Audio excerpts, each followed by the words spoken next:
All right, welcome back. Yeah, that's John Domenico. It's not President Trump, but he is quite the humorist, quite the impersonator. And I noticed a friend texted me the other day and said that Nico slipped in another one of John Domenico's one-liners referring to my hairline. So I didn't remember that one, but in this ongoing quest for a clip longer than 40 seconds, we seem to be able to dig out of the archives anything that makes fun of JT's hairline. Fair enough, fair enough. You know, so if you want an idea of what the Nico will spend time researching, it's something to mock me, but, you know. Well, good news for people watching who are state employees in New York State, the Empire State. Governor Cuomo... Not if you're in a nursing home. Not good news at all. Governor Cuomo signed an executive order today recognizing Juneteenth as a holiday for state employees. Juneteenth, everyone, new holiday. For this year. It's just this year. Yeah, the state legislature is going to have to recognize it going forward, but at least for this year, state employees, enjoy the day off. Chindan. But, you know, for those of us that are, you know, less avant-garde with these new terms. What exactly is Juneteenth? Juneteenth is a holiday that's celebrated in Texas, and as of yesterday, also Virginia, and as of today, now also New York.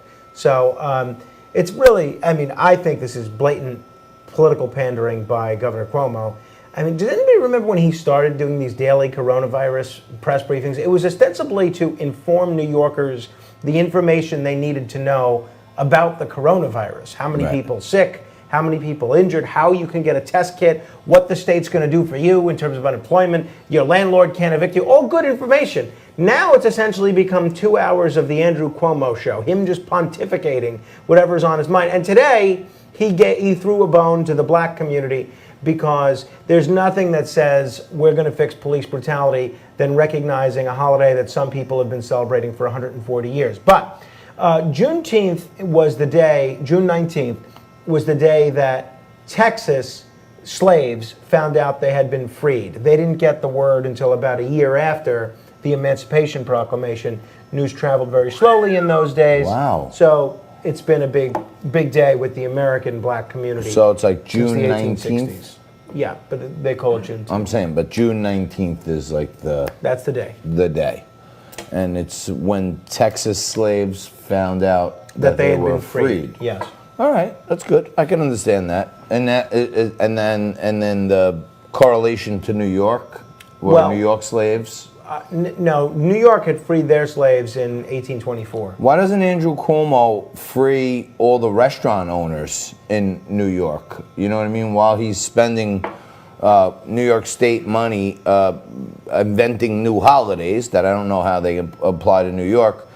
Businesses are dying, much like all the people he sent to nursing homes. And, you know, like your friends at DeLuca, my friends at DeLuca's, right? They're dying to open their store. They're sitting there. Staff is going away. And I can't wait, if we ever return to the studios, I can't wait to hear how our friends at Forlini's, which was a 2 or 3 times a week lunch spot for us, or at least for me, are faring in this whole situation. Because I can imagine they're having a very tough time. Another one of my favorite restaurants, Aqua Grill, just closed. They announced they're closing. All sorts of terrific restaurants that have been around a long, long time. They were barely making ends meet before this, and now they're just simply unable to sustain. Yeah, and you know, I was talking, when I mentioned this to Vera Gibbons before, I wasn't able to get deeper in the weeds, but most of these restaurants were like getting by. They need to turn over their tables a few times a day. Even when there is indoor dining, it's going to be at like 50% capacity. Right. So if they couldn't make it at 100% capacity, how in the Lord's name can they make it at 50% capacity? It just doesn't, you know what I mean? It doesn't make sense to me. They can't turn over the tables more faster. In fact, people, once they're allowed to go back to restaurants again, they're probably going to relish the moment and stay at their table longer. So I think Forlini's, I hope not, but I think Forlini's may...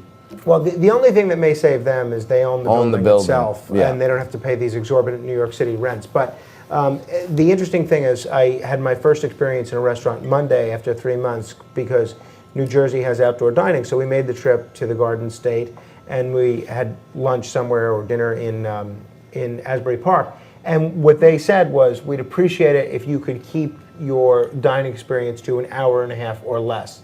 So they are asking people to reduce the amount of time. I was talking to David Burke, who's a restaurateur in both New York and New Jersey, who is very eager to come on this show.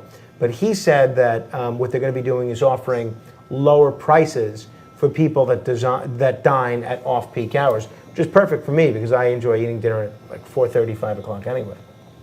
Yeah, but hey, listen, the restaurant owner, they don't want to rush you if you're a new customer who's coming back, but they should at least have some right to kind of turn the tables over so they could try to break even. There are some places out there in New Jersey that I hear are doing fantastic. That, Tommy's Tavern down in Seabright, New Jersey, by all reports, packed, the outdoor area, the takeout, So, maybe there are some green shoots in this that, at least in the state of New Jersey, it's having a positive effect. Maybe New York will get around to it soon. I don't know. We're going to get around to bringing you Kathy Turk, former Miss Florida, activist, political commentator, and host of the new online series, Behind the Headlines, taking you behind the headlines of the nation's biggest stories right after this.